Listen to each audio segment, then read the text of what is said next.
Welcome. Good morning. Welcome. We did it. Well, We did we're not it. totally successful, but we're gonna take what we have. I think we did a great job. I think that this morning was is about patience, patience, and more patience. Yeah. So, Scano, good morning. My name is Jody Harbour, and I'm a founder of Grandmother's Voice, and we have been visiting with Mishomis Alan Sutherland, white spotted horse, for quite some time. He's been an amazing teacher to us and friend, elder, grandfather, amazing person for our community and our circle of grandmothers and sisters and brothers in the Halton area in Oakville. And on this platform, he's been sharing such beautiful messages about how to walk on this earth gently with the natural world. And this series that he's been sharing with us is about being, how did we get here? How do we get here, and how do we continue to walk together in a way that will, preserve this world, humanity, and support what's happening right now. And so I'm grateful, no matter what the experience has been. And has, today was a bit of a challenge. We were here an hour ago doing our best to get on, to come on the screen. And I just want to say that it the I guess the solution was simple. We just had to flip it a little bit. We just had to shift our way of thinking in the moment, right? We were so and I think so conditioned to do what they tell us to do. This is the way to do this. And in the minute that we were like, wait a minute, there has to be a different way. And then all of a sudden here we are. So, that's what I think. This is the time that we're in right now. And so I want to again thank you, Alan, for always showing up to share your wisdom for I guess the humanity, for love. So for being here. Oh, I'm glad to be here. Yeah. Life's challenges come from all sources. So, and this is one of them. We do the best we can because I, for one, I'm not an expert on technology, but I got to do what we got to do. So we're here now. We can proceed and talk about how to balance that, how to view all things in a balance. And then the thing we're going to talk about today is a medicine wheel. We are a medicine wheel. We have the tools and the means to sort it all out, to balance it out, to chunk it down even, or to expand our awareness. So I think that's where we're going to be presenting today is how can we use the tools around us to navigate into a life that's full of challenges and expected and unexpected. So we can proceed. So the audience will know I have no control over the slides. Um, my friend Jody's gonna. I'm just gonna say next, and she's just gonna move it to the next area. But I'll introduce myself first. Wagski na nisizut Mr. Tem Nisnakas. Bijuni do dem. Skunaning Donji. Treaty 2 territory. Anishinaabe Sultani. I am Alan Sutherland, and I have now embraced Mishumis because I have shifted. I actually did a review of my life and my resume and everything, and I'm moving from from being a teacher, healer, and elderhood. It only makes sense. So I've been using Mishumis for a little bit, and I think it fits well. So my common name is Alan Sutherland, and I'm here for you, Grandmother Voices. I'm associated with you, and I share what I can. Miigwech, we can begin. Yeah. And the next slide. I'm going to go with these quotes here.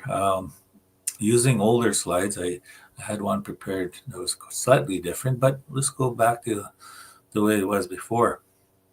Now, Chief Seattle was trying to convey his worldview to the newcomers on who we are. He is mostly quoted today about the environment, our connection to Mother Earth.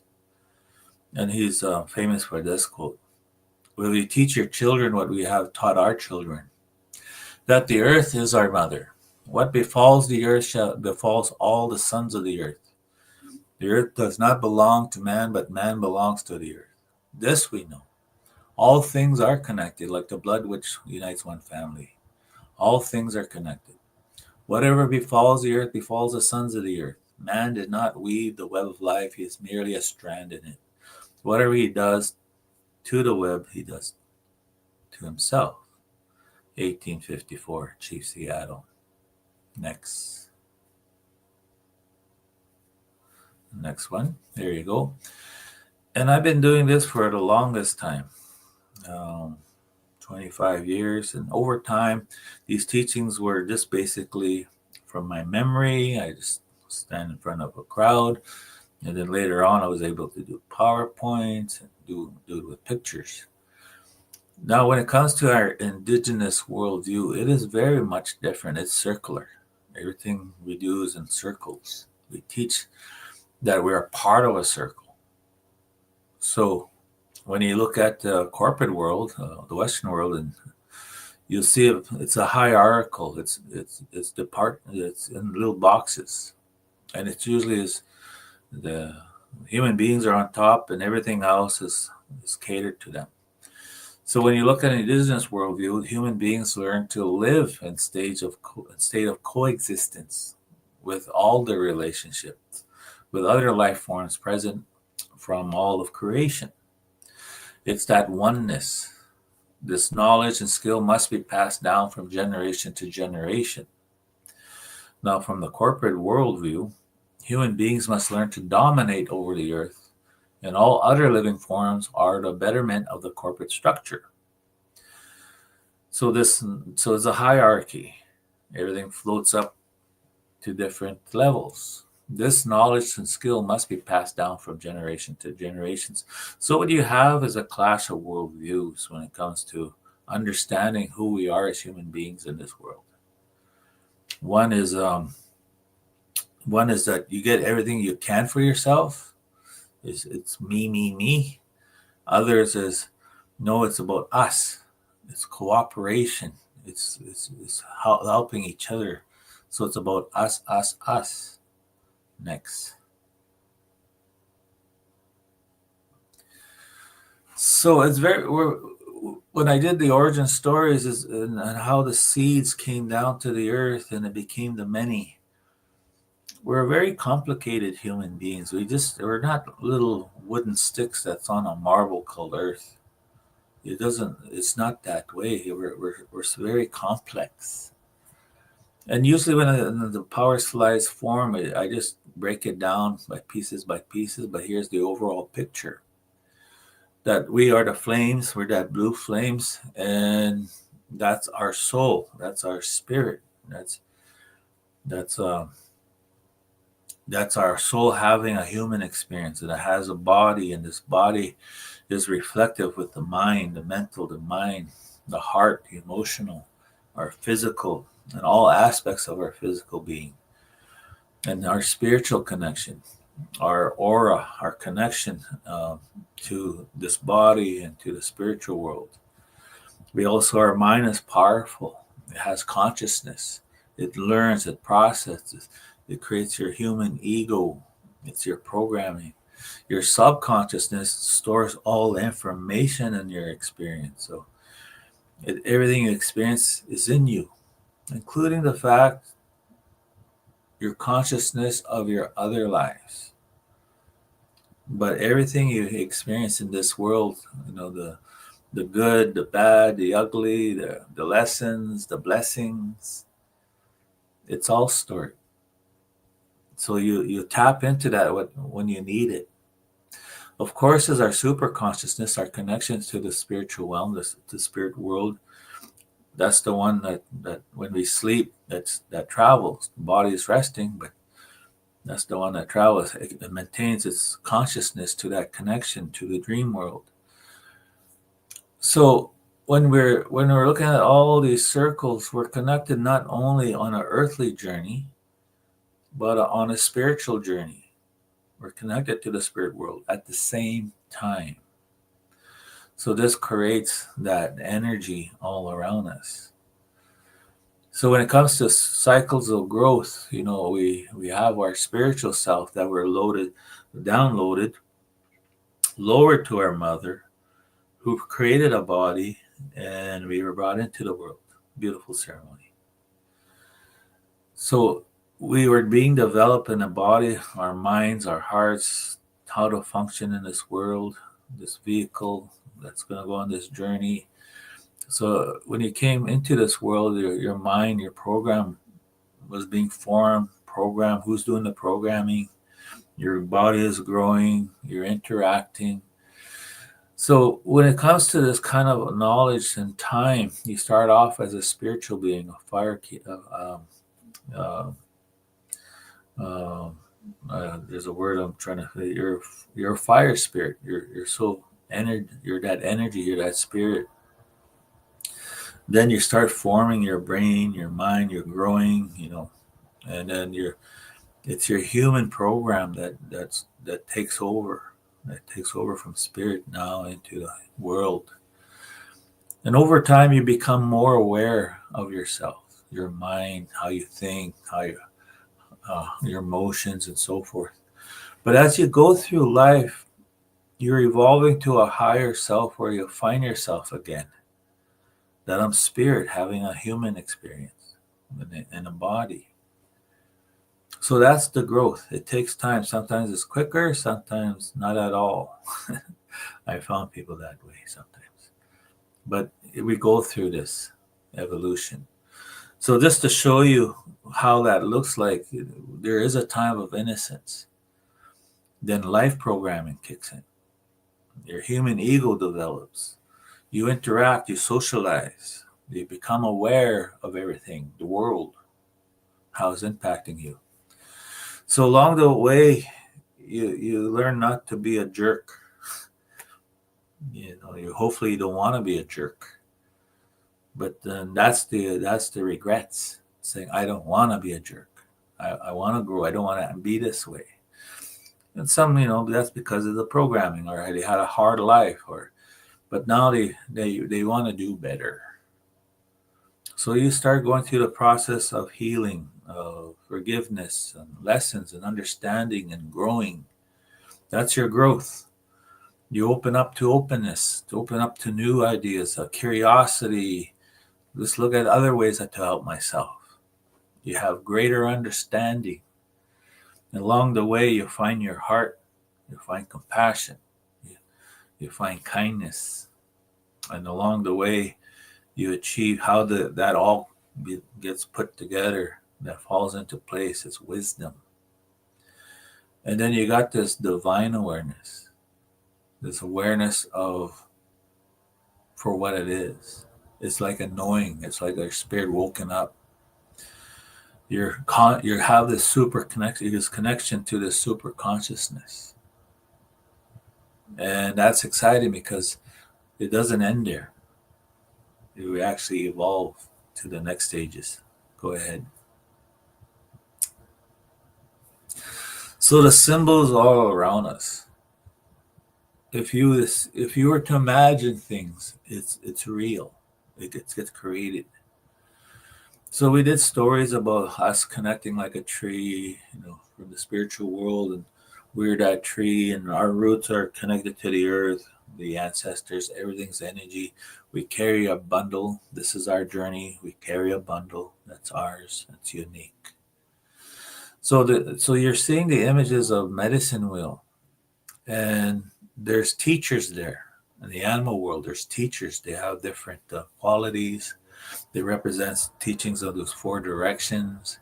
It represents us as the medicine wheel. We're in the center.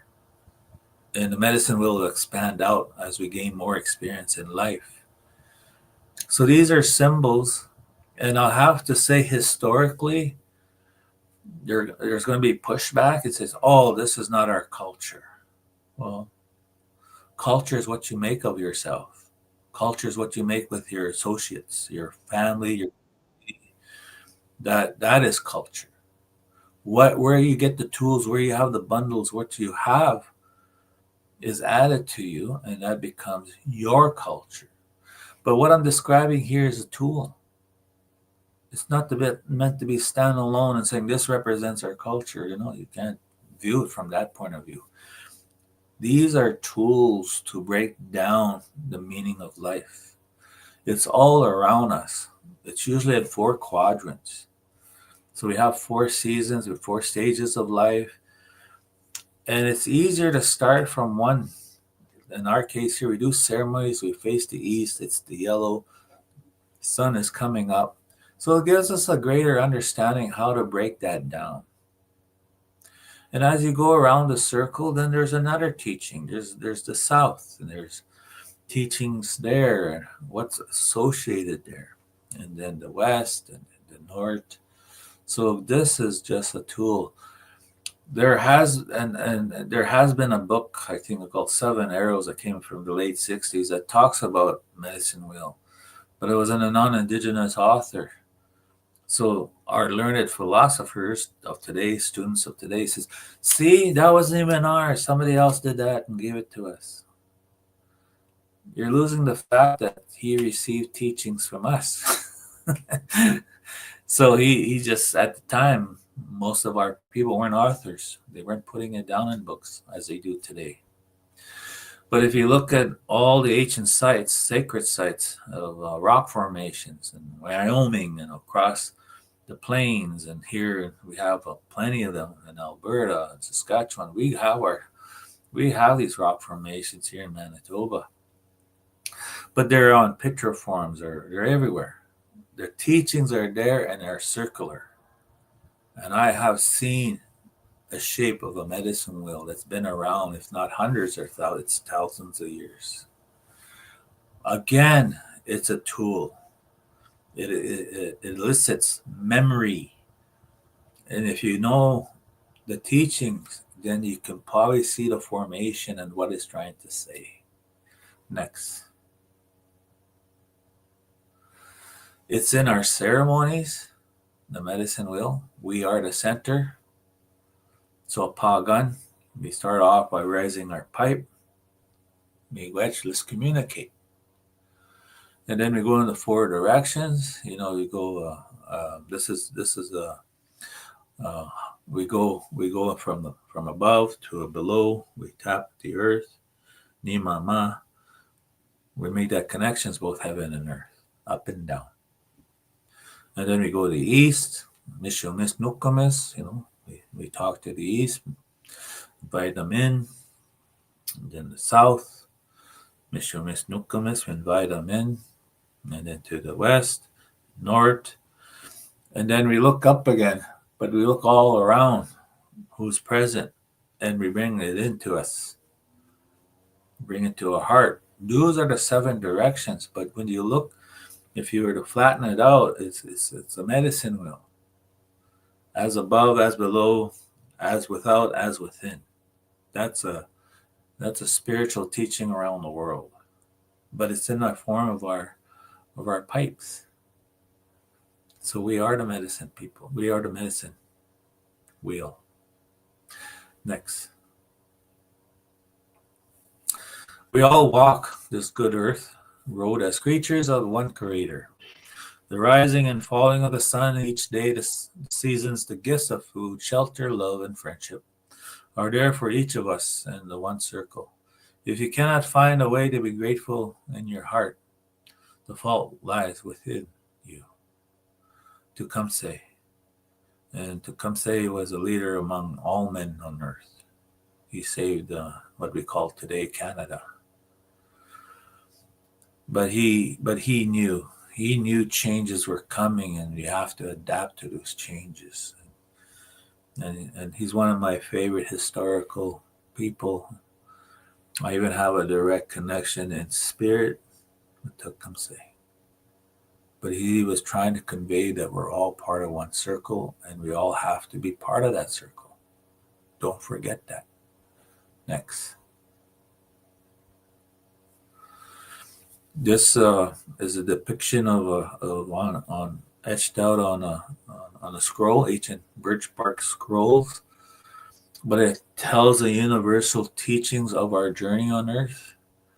It's called the Four Hills teachings. Others will call it the true path of life, the red road, tobacco road, the sweetgrass road.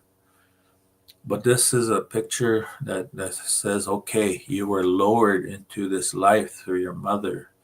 You come into the circle in your mother that brings you into the world. And then you come into the world, you'll start off in these four hills of being a baby child, adolescence, young adult, and eventually an elder, which would that doesn't quite connect at the end of that circle, but that's going home. And the reason why it doesn't connect there because there's that fear surrounding death, the unknown. When people are enlightened, they know there's no gap. They just look forward to going back home after this journey. Next. So these teachings, it comes from the Medieval and the Society of Medicines and Ethics. It dictates that each person has a path to follow, called the true path of life, an unpredictable trail of many digressions, dangers, and temptations, traveling over these four hills from infancy, youth, adulthood, and old age. This trail of life was originally depicted by the ancestors of the ancient and holy birch bark scrolls, as stylized with the 7 and 9 digressions or lines leading from life's main trail, kept safely within the caches of the midday spiritual practices. The teachings of the true path of life has been passed down for many centuries. So it's not a linear line. Life is not like that.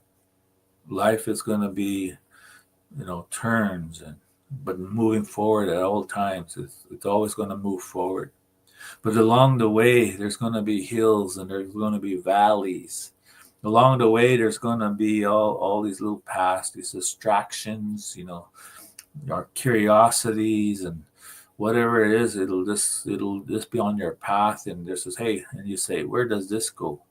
Or this other path that says, oh, I'm distracted. I'm being pulled over here. I got to go there.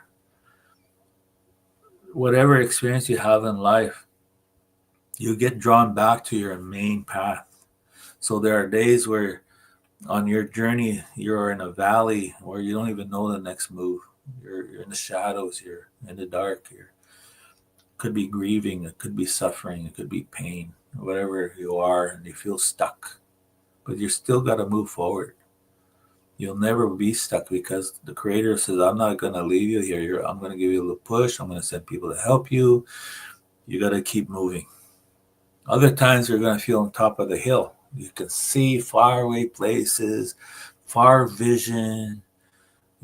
It's nice to be at that place. But we keep moving forward. So some of these trails, some of this red road, we call it, it will be short. Some will be long. Some will be really like hilly. Some will be gradual little hills.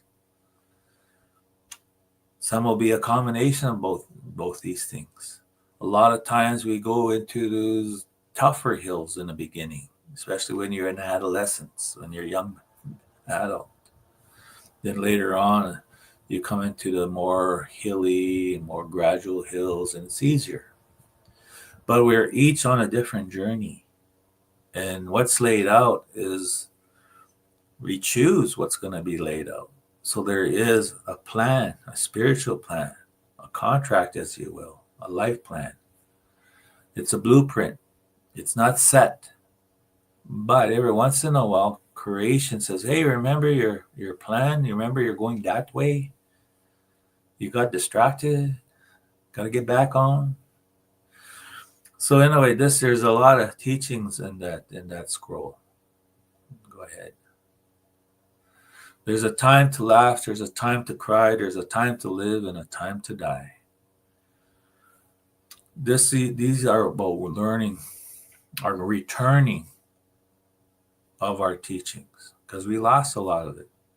Some kept it alive through ceremonies, and teachings are now being shared in this format too.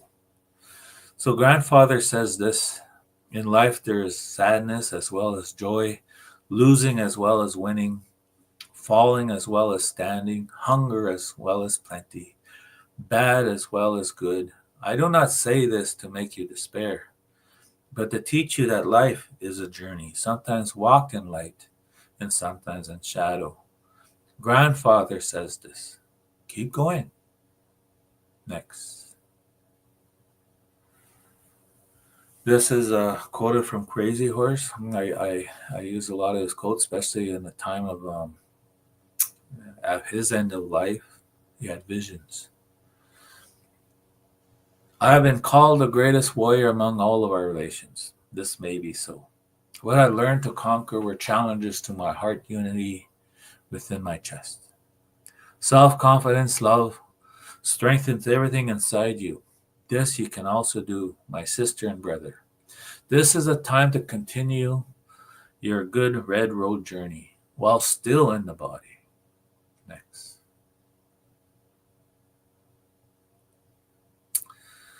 So we use these gifts every day. They work best when it's used all together. So where did it come from? A lot of it came from our support. It came from grandfather's spiritual world. And this here um, tells another story, which I don't have time to get into, and how small boy received the gifts to help each other, including the tools that we are to receive to help each other. Next. So we were lowered here, but we're not alone. We expanded out. We became the many. So there are 69 language groups in North America that we call Turtle Island. And each has their own culture and understanding, their teachings. So we should not go and tell people you're doing it wrong or that teaching's wrong. How do you know? Everybody has their own bundle and they're going to create it. But as tribes and nations, they have their own bundles. The way they're going to teach it to their children and children and children to come. So what you have here is diversity, which is beautiful. What ended up happening is that when we are now interacting with each other, we're sharing our teachings and our gifts and sometimes it ends up being in a medicine wheel. So be appreciative of receiving gifts like that and be respectful of them, because some are really going to help people. Some says, oh, I got my own. Others says, yeah, I'm good. Respect everybody's free will and their journeys. Next. So we are a medicine wheel. We call it also a healing journey, because along the way we get our scrapes, we get our scratches, we get hurt, we get setbacks. I can go on and on. So I have to heal along the way. So healing is to be whole. So if you were whole as much as you were and a baby in the womb and you came into this world as much as you could or be, maybe not complete, but maybe the majority of us, you had a perfect body that was ready to go, ready to grow. But along the way, we need to heal. So when you look at this medicine wheel, it starts as a healing. This is a healing journey. Right away, we're aging. We're going to go through all those 4 stages of life. So we have to take that first breath. We have to engage in this world. Now, when you go through this is taught to me by my elder, Jules LaValle. He taught me this. He said, this is a medicine wheel teaching. This is who we are. So when you look in a mirror, you're looking at who are you? How am I impacted to the world with each other? Who am I? So the mirror is put up. How you feel, how you interact in the world with, with other human beings and the environment and so forth. And it upsets you, makes you angry or confused or sad. Put a mirror up and look for the lesson. Why is this happening to me? Why am I feeling this way? Why does that person irk me? What's going on? So that's the medicine wheel, using the mirror to look at our reflection. What's going on? It's also a window. A window is how you see the world. It's a window that says, how does the world see you? Do you put up your mask to hide who you really are as you interact in the world? Does the world really understand you? So that's the teaching too. It's to see how I see the world, but how the world is interacting with me. What is mine is mine. What is yours as you look through the window. It's everything in life is a lesson. Everything's a teaching. So always look at the lessons, even the things that trigger you, look at it. What's the lesson? Release the energy. Is it sadness? Is it anger? Whatever it is, learn the lesson. It's going to be your story. Send the energy out. You're no longer triggered. Then the next one comes up. But all of life is like that. We had some teachings this morning with technology. Teachings are everywhere. Why is that happening?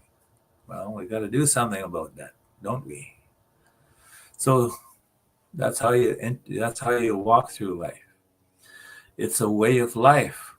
It's not an easy place, but it's full of opportunities, full of blessings. It's beautiful, but also has challenges. But that's the way we walk in life. We choose to be here. The opportunity to grow, to expand oneself.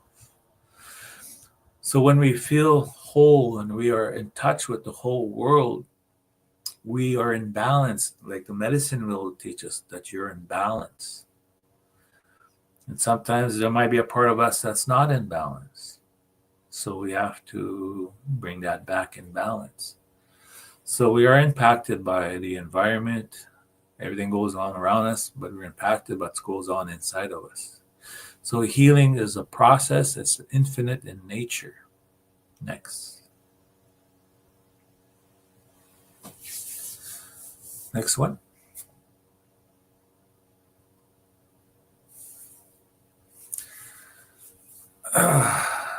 This is difficult to teach because it takes more than a few minutes.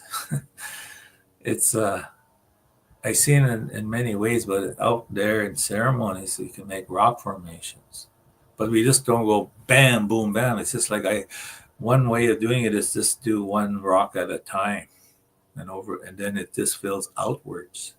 Others just it's permanent. Like they have the rock formations, a rock garden of a medicine wheel, and you can walk around it. I've seen it with floral. I've seen all kinds of medicine wheels. People are using it as tools, a way to integrate, to reflect, to quiet your mind, to have a greater appreciation. So there's and when I do on PowerPoint, it does show up the way it's supposed to be taught, like one at a time sort of thing. So a medicine wheel is normally east. We'll start there. We'll start with illumination. We'll start with the beginning. We'll talk about illumination and beginning from the east. So we start talking about everything around the medicine wheel, such as the four elements, is air, our mind, our mental. This is an old PowerPoint. I have in time moved it around to reflect how I would teach it. So this is a little changed a little bit, but it's still like with wisdom. You'll be north. So I have to look at the east first, right?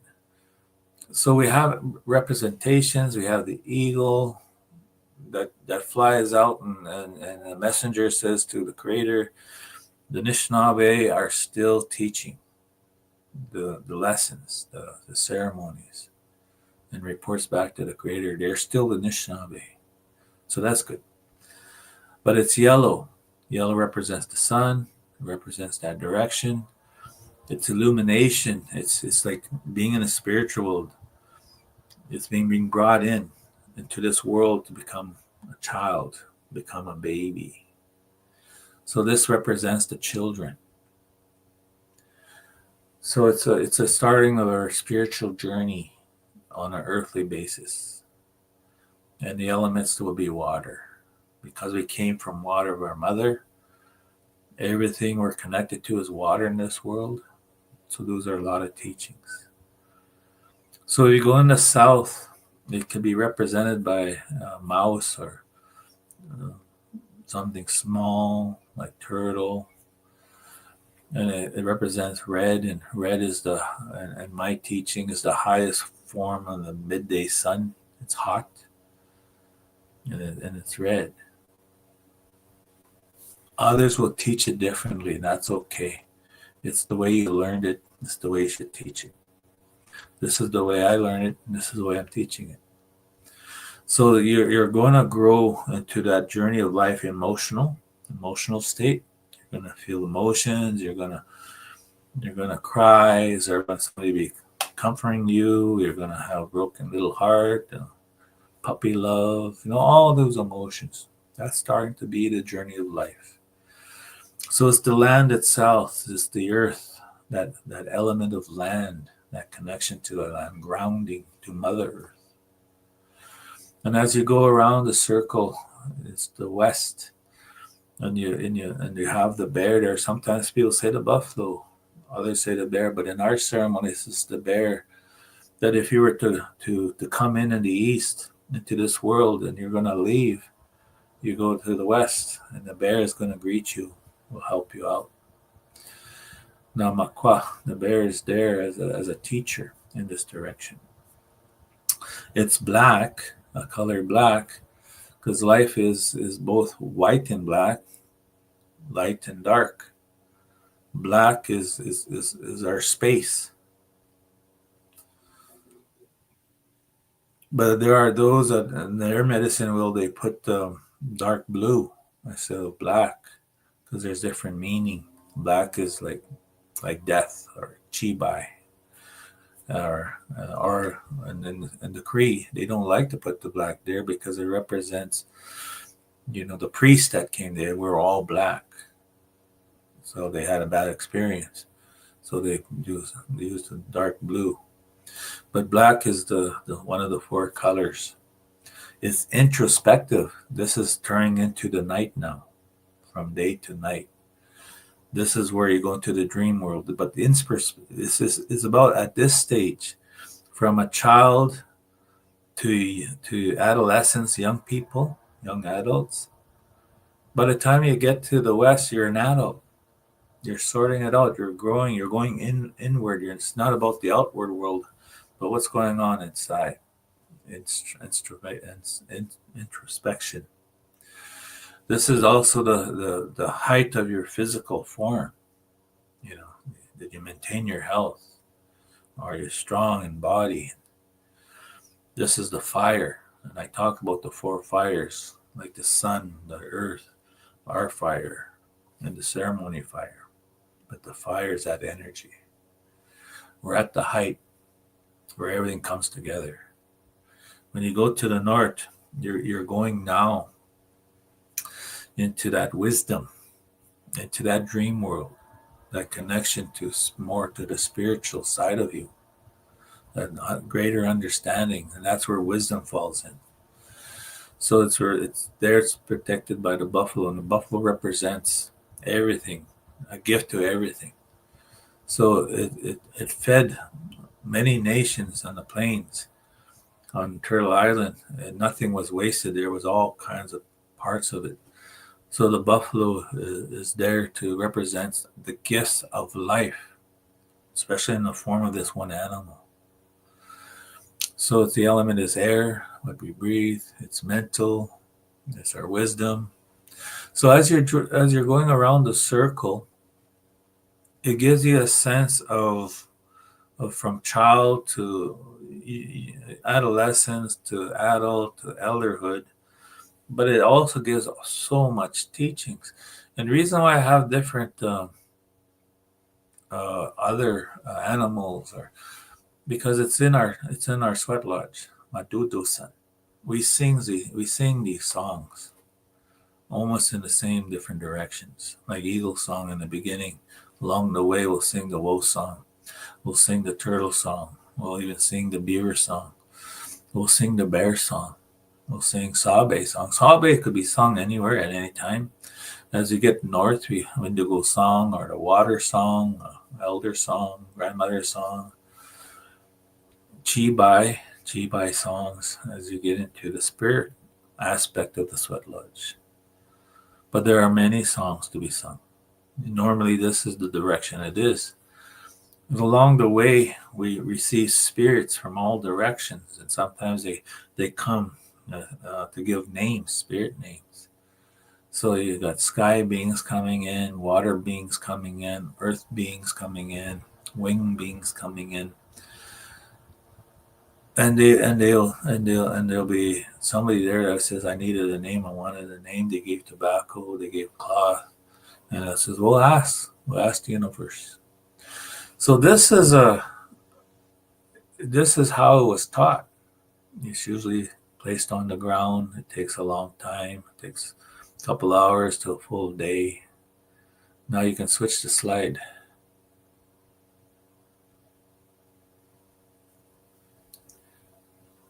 Yeah, you can. Here we go. And that's where I'm going to leave it. You can say Akana Danawe Maganakis. We say that in our ceremonies. Everybody's related, so all my relations. Miigwech. So now we can. There was others breakdown. A medicine wheel could start off as 4, 8, 16, and it just expands outwards. There's so much teachings. So I just said this to a friend yesterday who's overwhelmed because of reconciliation month for the college. They got so much activity. She's getting a little stressed out. Is everything in place? I says, hey, look, let's sit down and talk about this. Let's break it down. And I was teaching her about how you chunk down things in 4 directions and 4 things. You got 4 weeks here. I mean, we're into the second week. But there are things you can chuck down in those 4 in 1 week alone. 4 separate things you need to do this week. It's the same thing when you meet the next week. 4 separate things you can do in that week, and so forth. So you're chunking it down in order to help understand where you're going to be with everything. Then back up and you see the big picture. You can see the big picture. It's well organized, and you're using the medicine wheel to do that. So there are many uses of a medicine wheel, but that's the same thing about us as we are the medicine wheel. We are the center. Everything around us is our life, and we interact with it. So when we're in a good place, we make choices here in our heart instead of so much in our brain. But on our heart, we can address anything, do anything. And then we're surrounded by all these different ways of doing things. We are the medicine wheel. So Jody, do you have any questions? Well, I don't know that I have questions because you're so good at explaining it in a way that is uh, concise, digestible.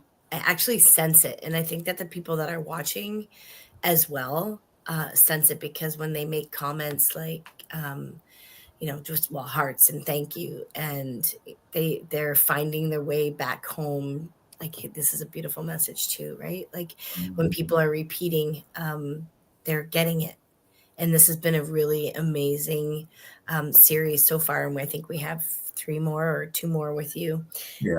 And the purpose of doing this was to really start to share understandings for people, that we are in a really special time. The eighth fire, all of these beautiful teachings that you've shared, that right now is the time for the awareness to understand that we have purpose in this world together, and that it's important, and that through prophecies we've been told that that they'll come with these messages, they'll come with these teachings that have been preserved orally for centuries, and that we can create this new world together. And I am so grateful, emotional, in a good way, that we're here and that we can create this hope together. And even not just hope, but that feeling that we can actually do this. We can heal ourselves, we can have better understandings, and we can know that it's a journey, and every day the sun rises, right, for us to know that it's a new day, and that we have these beautiful teachings. Find them, look for them, rewatch this video, call Alan, go to his website. I shared it in our chat. You do such amazing teachings. Some of the organizations that we've shared with you, or shared you with them, Yeah. connected you, will say, you've changed the way that they think within their organization, utilizing, the tools that you just mentioned about the medicine wheel and the teachings of the natural world. And it's really beautiful to be here with you. And I'm excited to say that our event, next Saturday, September 20th, we'll have you here, again, sharing more. I don't know if you wanted to share in a minute about what you like to speak about then. Oh, sure. Just give me a moment to explain how this all got started. I think we're talking about what's going on in this world, and we're talking about reconciliation, and the month of now, September is the month of reconciliation, right? Leading up to September 30th. But it was mostly talking about, oh my God, like things are crazy. But then we talk about reconciliation, it's in this 10th year, and when I was talking about what is going on, we are the seventh fire, but there is a transition to the eighth fire, and it wasn't going to be smooth sailing to get to that next place. It's going to be the most difficult time, like the moment of birth, when you're in a child, and then they're not knowing, I know this, I heard. It's hard to bring that life into a new world, right? There's that moment of that ceremony, the greatest ceremony there is. Well, it's the same thing. What's going on around us? This masculine energy is needs to go. It's been around for over 1,000 years or 2,000 years or so. I think it's 10,000 years. But this feminine energy, the age of Aquarius, is a new age and is prophesized. Prophesized with the Hopis, prophesized with the Anishinaabe, prophesized with Crazy Horse, prophesized, and I can go on, that are talking about the Rainbow Warriors, and they're all together, and it's being led by the Anishinaabe, because we weren't so colonized that it's very short. For my community, it's only 90 years. But the teachings are still strong. They're coming back stronger. We're healing ourselves. We're empowering ourselves.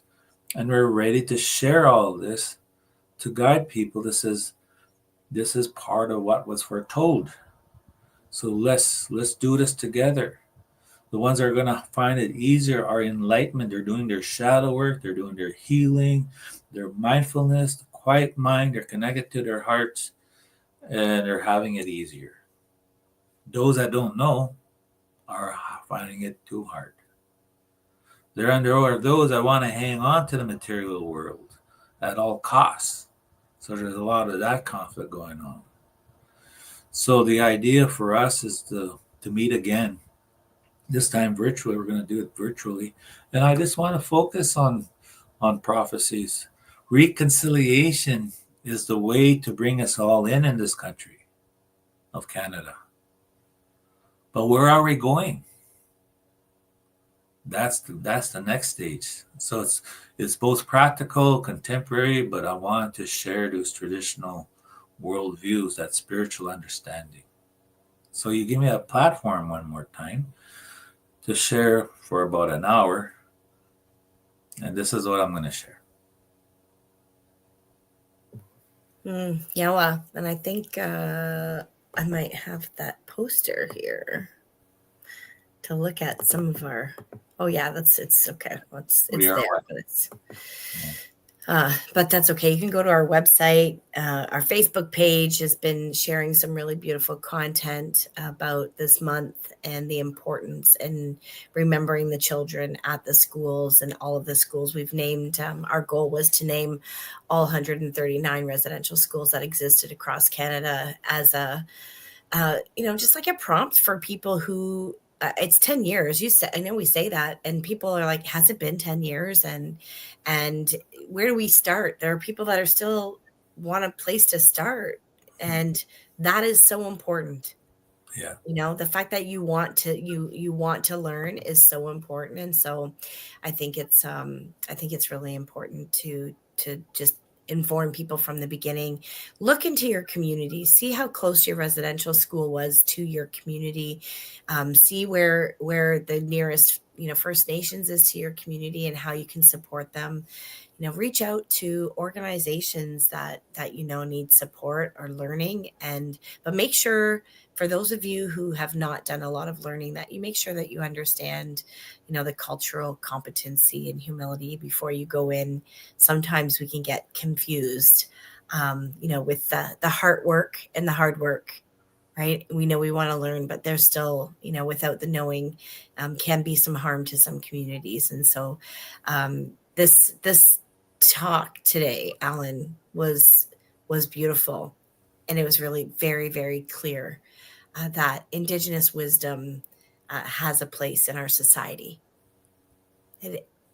and we need to continue to share that wisdom. So organizations, communities, systems, hospitals, everything that's listed in the Truth and Reconciliation calls to action can understand from an Indigenous perspective how important Indigenous people are in our society today. So I just wanted to share a couple of the messages here from the people that are watching, and for those of you who have joined us at another time, thank you so much. The comments continue to move on, and Alan can see them in the future. And again, you can check Alan out on his Gnu Lodge website, which is so beautiful. His teachings and the work that he does is amazing. And so here is his link to Gnu Lodge, and we'll see you again next month. Yes. And well, actually Saturday. We'll see you Our Saturday. event's coming up. Yes, Saturday, Alan is going to be on around 12 o'clock our time. So 12 o'clock Eastern. And we are just confirming, if we can still have our sacred fire, because I think that will be really important. We did choose to go virtual because we had so many requests across Canada. And it was, we're obviously reaching people this way. So it's time. Yes. Yawa, love you. All my relations. Have a good day. Mm-hmm.